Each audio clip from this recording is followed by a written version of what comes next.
Hello everyone, I am Anthropomantic Fiend, and welcome to Flights of Fancy.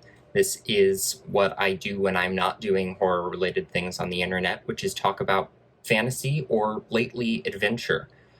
If you haven't watched the previous videos in this specific series, currently I am watching all 4 movies/miniseries provided in a box set I got of fantasy and adventure movies or miniseries. A couple of them are fantasy and a couple of them were adventure. So this is my fantasy specific series, but for the sake of reviewing and ranking the whole box set, I branched out into adventure a little bit, which is also what I'm doing today. Because today I'm reviewing Blackbeard.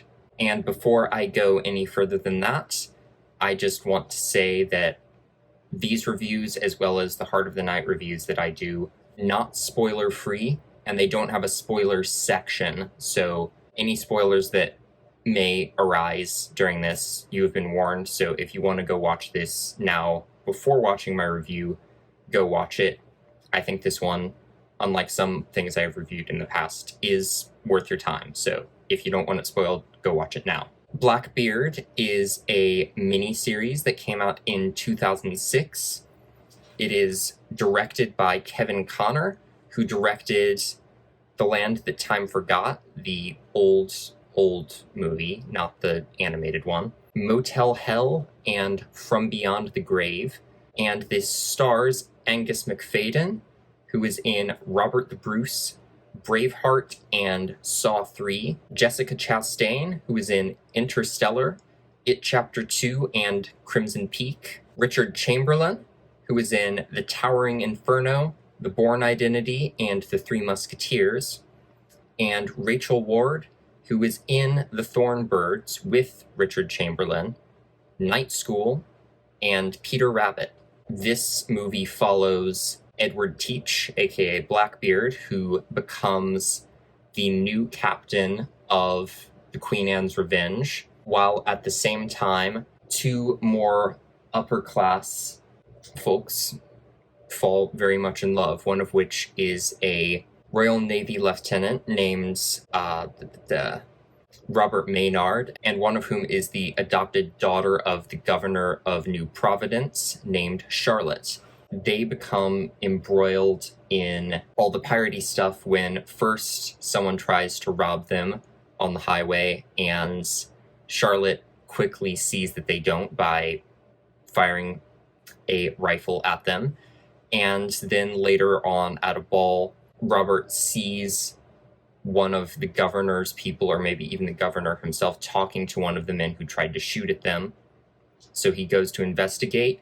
He finds himself in a very rowdy bar and is impressed into the crew of Blackbeard's ship, and so the two are separated, and the story becomes Blackbeard's quest to find Captain Kidd's hidden treasure, and possibly even more treasure, as well as Robert and Charlotte's quest to be reunited. The score for Blackbeard was done by either Elia or Elia Samiral, who did the score for Wrong Turn, Lost Boys: The Thirst, and Battlefield Earth, as well as a lot of other genre movies, especially sequels to better-known genre movies. Smiral's score for this is very, over-the-top orchestral swashbuckling music, albeit not with an orchestra. It's all done with samples very clearly, but I like it. It's very much background music to everything that's happening, but I enjoy it. There's not really much else I can say about it. Visually, the sets and costumes are pretty much on par with the sets and costumes of other made-for-TV period pieces, and in some ways a little bit better because they have these fantastic boats, and in the credits you get to see that they have very specific ships that they actually, hired and had actual people running them, so they were actually shooting on these boats, and because of that it looks very natural and amazing. As opposed to something like the Poseidon Adventure miniseries that I just reviewed, which uses a lot of not great CGI. I think the fight choreography in this thing is really great. There's a lot of sword dueling, as well as some pistol stuff and occasionally some hand-to-hand combat, but it's mostly sword dueling, and I love me some sword dueling. Sometimes it's a bunch of people all up against each other at once. Sometimes it's more specifically like a duel, and I think all of it looks really good. Story-wise, this miniseries engages with like all of the piratey stereotypes that a lot of things now would try to shy away from, because as far as I know, they're not historically accurate. So buried treasure is a big thing in this, as well as walking the plank, which we see happen. As far as I know, buried treasure was very rare and walking the plank was kind of a myth. But separating this from any kind of attempts to be historically accurate, it's just fun to see all of these piratey stereotypes that I love indulged. And initially, I wasn't really sure who I was supposed to be rooting for, which is something that really has the potential to work in a story's favor, because the pirates are obviously just really cruel to each other and no good. But there's also some kind of shifty stuff going on with the governor and the kind of upper class of New Providence. So it's just like both of these sides are sketchy. There's no one decidedly good side in this, as far as I can tell. And I actually like that. I like moral gray areas in stories. And I think they may even highlight that in some ways by an early on scene that they do where they're intercutting between this very refined dinner in New Providence, where there might still be some like tensions happening in the room, and then this pirate dinner that's happening on the Queen Anne's Revenge, where Blackbeard is interrogating the former captain that he has taken over from about treasure, and has like stabbed his hand through with a knife and pinned it to the table and is, torturing him. So there were some fun like matching shots that it was cutting between for that, so it was just fun visually and editing wise, but it also may speak to some other things in terms of story. And also early on, we see that there may be some dealings between the pirates and the upper class, which already had me a little bit more intrigued. There's also, even before all of that, this raid that even before that in the story, though, there's some stuff that kind of confused me decision-wise. The pirates find this ship that they decide that they are going to commandeer, and that's when Edward Teach, aka Blackbeard, makes the decision to take over. That's when Blackbeard makes the decision to mutiny, because he wants to take the French ship, and the current captain doesn't want to. So that's how that happens. But the French people are just like, as soon as they see a French flag raised, they're like, oh, it's obviously a French ship. And then they're just like, there's not many people up top. Maybe they're lost or something's happened to them. And then they immediately raise the pirate flag and the French freak out. But they're not portrayed as particularly bright, and it just feels like this just very obvious, like, oh, it's a French ship. Nothing could possibly go wrong if we approach this ship. Oh no, pirates. Not that egregiously bad, but it still kind of made me snicker a little bit. But the thing that I find really weird is that when those French people are talking, they are subtitled, obviously, because we need to know what they're saying. But then later on, when Blackbeard tries to like interrogate them about the treasure, the subtitles are gone. And then later on, there are some people from an indigenous tribe that they end up interrogating, and no subtitles are provided there either, because they do have a translator, and you can pick up on what they've gleaned from these French people earlier on. But I feel like they should commit to one thing or the other. Even if the subtitles serve the story better, then it just feels like an inconsistency in style, and it didn't quite work for me. And then at this point in the story, Jessica and Robert Maynard are separated by the means I talked about before, and I thought that was a really good source of conflict for the story, and it really is what drives the whole movie, and it really works well. And then during the time when Maynard is serving on Blackbeard's ship, we get more pirate tropes indulged in this wonderful way. They find a secret code in a letter that leads them to this hidden cave where the treasure is at low tide, and there's a duel scene, and all of that was really fun. And then Blackbeard figures out that Maynard has betrayed him and strands him on a desert island. And then in the second part, he builds himself a little boat that gets him off of the islands, and luckily is able to, from this little craft, after being out there forever to the point where he's grown this huge beard, gets rescued by the Navy. But obviously you're going to have to be resourceful on that island, but it seemed almost too easy for him to make that little craft. But I just went with it. It worked for me. There's also some ridiculous pieces of dialogue at this point. Jessica Chastain's character of Charlotte studies medicine, so she's kind of helping some people in New Providence. And one of the lines that really got me was, someone asks her, "Do you need to bleed her?" And she replies, "No, not unless we need to," which, that's just like saying, "Do you mind if I listen to music?" No, no, unless I do mind, which, like, that's very much a non-answer. Like, I get what they're saying there. It's just like, bleeding's not gonna be necessary. As far as I know, maybe it will be, but like, it's just it's a really like careless piece of dialogue, and I found it funny. There's this barkeep named Sally, who I'll talk about more in a little bit, but she has a tattoo on her back that is also like maybe a treasure map. I literally don't know why it's a plot point. It's a very weird thing to throw in, and it feels like it's probably padding. It was just weird. And at this point in the story, we see the governor of New Providence actually having dealings with Blackbeard and talking about what they plan to do.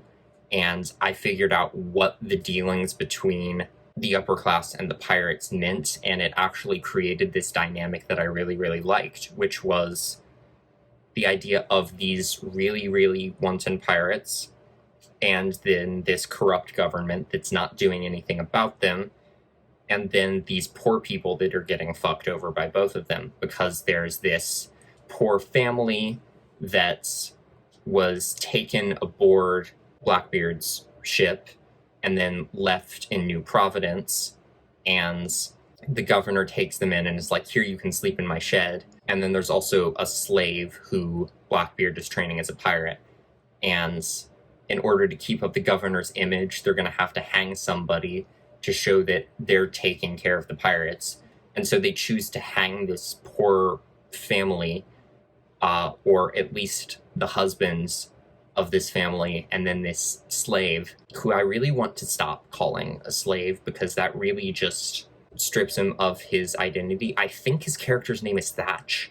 But yeah, it basically just goes to show that this government really just wants to keep up an image and doesn't really care about these people, and would rather fuck them over than ruin their own image by revealing that they have dealings with pirates. Granted, once more stuff happens in the story there, this story is still very against the pirates, and it's just like, oh, it's just the governor who's corrupt. The Crown and the Royal Navy, they're all okay, which I appreciate, like, the nuances of some branches are corrupt, some might not be, but in some ways I'm also a believer of absolute power corrupting absolutely, but then I also love things like Lord of the Rings, and I'm really happy when Aragorn takes the throne. So taking this as fantasy, I think the whole sort of political dynamic that's happening works really, really well for this story. And I love the dynamic between Robert and Charlotte that's building during this time. And this is a Hallmark miniseries once again, so props on creating a hetero and Hallmark created romance that I actually kind of cared about. Like, I actually did care about these characters, not even just kind of. Their ending is a little bit hokey, but I liked them a lot. The other thing about that whole political dynamic that I was a little bit iffy on is I appreciate that the whole story is showing empathy for these specific people who are victimized, like these indigenous tribes that Blackbeard's men are attacking, or these, enslaved black people, or just the lower class, but it does this in this sort of white savior-y way where they're kind of just the side characters, and it's Robert and Charlotte and the Royal Navy that are doing all of the saving, and they're just all very grateful and are aiding in the quest, but are all just side characters, and it just, that, I don't like that. I feel like this is a good intentioned story, but yeah, that's a dynamic that, bleh. And then towards the very, very end, there's this climactic battle that doesn't quite come off. Then towards the end, when we're getting away from the whole exposing the government, and then it's on to hunting down Blackbeard and putting an end to his reign of tyranny, that started to drag for me a lot more towards the end. I mean, still great fight choreography, good acting, but it was just so much that it started to lose me at some point, and it did start to feel like they were trying to pad out the story more. There's also a point in there where Blackbeard and his crew stage a mutiny for the protagonist's benefit, which I didn't really understand until one of the characters was like, they staged this mutiny for our benefit, we've been duped. Mostly because I couldn't even quite tell what they were saying, because they all have very thick piratey accents, so nothing against their acting there, it just didn't quite come across what was even happening there to me. And then the ending is very corny and romantic and kind of eye-roll worthy. What was I expecting from another Hallmark miniseries? But I did like the way that there's this necklace that's Charlotte wears that she ends up giving to Robert as a token of affection right before he leaves, and then at the very end he gives it back to her with a wedding ring like on it. Very cheesy, but I do like that they brought something from the very beginning back at the very end. It was a nice little touch. And going into the characters a little bit more, Blackbeard is fun. I like his accent. It sounds like it might be vaguely Scottish, but it's just like a pirate accent. I don't know. I don't know where he's supposed to be from, but he is this wonderfully kind of dastardly Blackbeard. They call Mr. Teach for a lot of the beginning of the movie, or miniseries, which I never really got used to, but that's just a thing. And I just love everything about Jessica Chastain as Charlotte. She is just really refined and really likable. I think Jessica Chastain is fantastic in any role she's given, and she really elevates a lot of the material she was given here. She's also a refined lady who is not afraid to point a gun at someone and be like, fuck off, I'm not going to take any of your shit anymore. Which it feels kind of like they're trying to just be a little bit empowering and then backing off from it somewhat, because she does get to scare off some pirates with a gun multiple times, which I'm always delighted by, and she's always really headstrong and determined, but she never really gets to actively participate in any of the fight scenes the way the male characters do, which, not the worst thing in the world. It felt kind of like just this surface level idea of an empowering woman, but Jessica Chastain plays her well enough that I still really vibed with her character. There are multiple Black slave characters and Indigenous characters who the actors are doing a good job, but the dialogue they've been given, and I'm assuming like the speech patterns they've been told to use, are just really condescending in some ways. Like, there are specific accents that feel really thick and might be easy to make fun of, but I don't want to make fun of those per se. But there is literally a character who speaks without using like conjunctions or like joining words of any times. He's just like, want help Maynard, and it's just like, oh my god, could you be any more condescending and obnoxious about this? It's just really awful, and it really plays into that white savior-y feeling thing that I did not like about this. Again, it feels like they're trying to treat those characters with sympathy, but they're always the victims.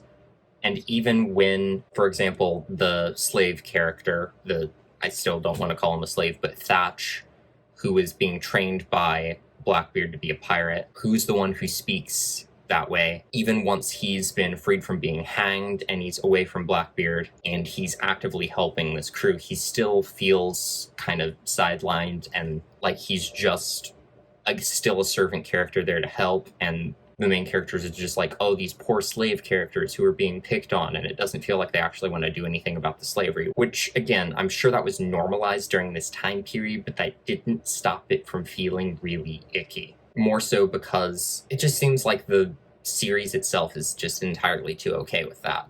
Ugh. We also have the character of Sally the barkeep, who I mentioned before, and I really liked her because she's just kind of someone who's there to offer help to anyone who's there. She is willing to show her back to Blackbeard and be like, here's the map.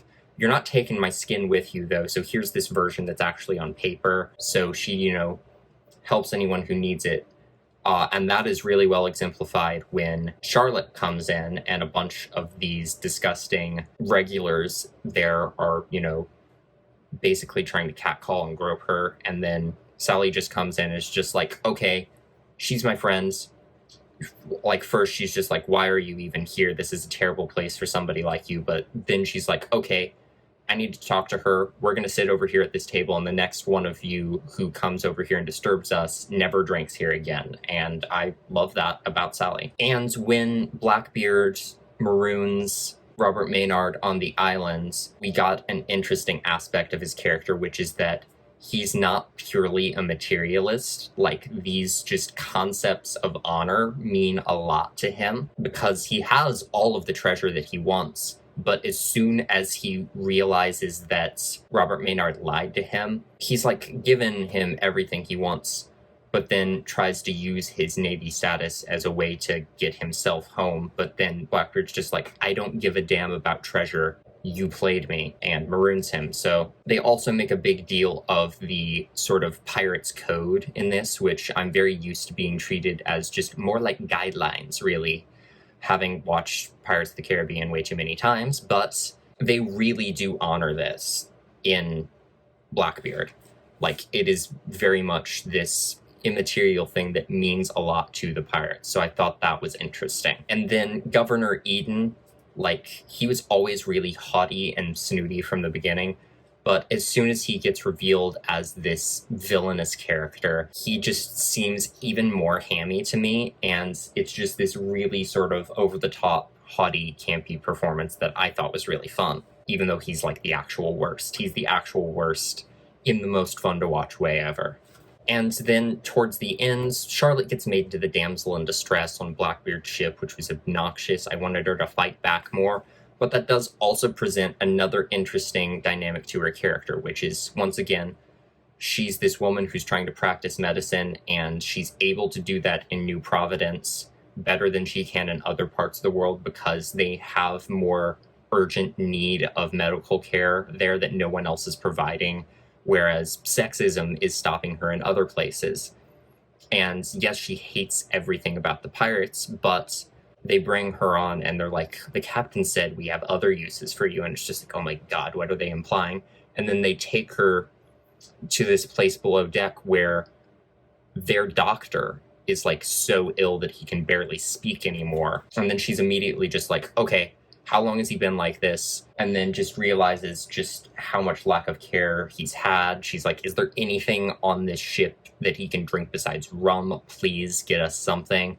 I thought it was just this very interesting dynamic that even in this place where she's being held against her will, she is able to practice this thing that she's not allowed to in other spaces. And effects-wise, there are not a lot of effects in this. Again, it's this sort of period historical adventure type story that not super period accurate, but still not a fantasy story.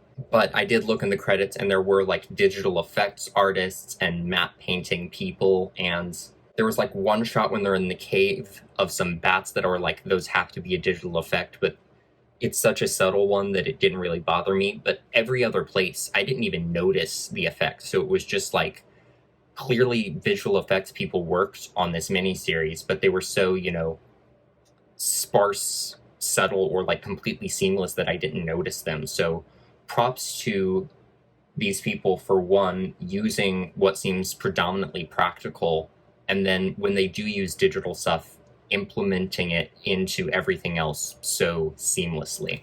So all in all, this is probably my favorite of all of the miniseries on this box set. I will be ranking all of them very soon, or as soon as I can get around to it. I'm fairly busy, but it will be there at some point. But I really, really thought the story was engaging. I loved the characters. They were acted well. Again, great period setting, great just practical sets, costumes, fight choreography. Everything felt very natural and tactile, even though it does get very kind of iffy and icky in the way it depicts, slavery and this kind of white saviory thing and indigenous people. It never dehumanizes them, but it never takes them out of this victim or servant role in this way that's icky. But other than that, it's just a really well-made miniseries with really solid storytelling in it and really good acting. And I think a lot of that has to do with the fact that they got Kevin Connor, who's this very seasoned genre director who's made everything from classic horror movies to classic adventure, going back as far as maybe even the 60s. And then these other really seasoned actors. I mean, Jessica Chastain is amazing in this, Angus McFadden as well. Just all of these people who've done a lot of really great things working on this piece, I think really helped to elevate it, because it's a solid story. The actual script is iffy in places, but I think the people working on it made it a lot better than what it could have been. So I don't know where this is available outside of on DVD. If you want to find this box set that I lucked out in picking up for 50 cents somewhere, maybe you can, but I wouldn't be surprised if something like this is also on Tubi. So just look around the streaming services and see what's there. That is my review of Blackbeard. Thank you for watching my video, and hopefully I will see you in another one. Bye!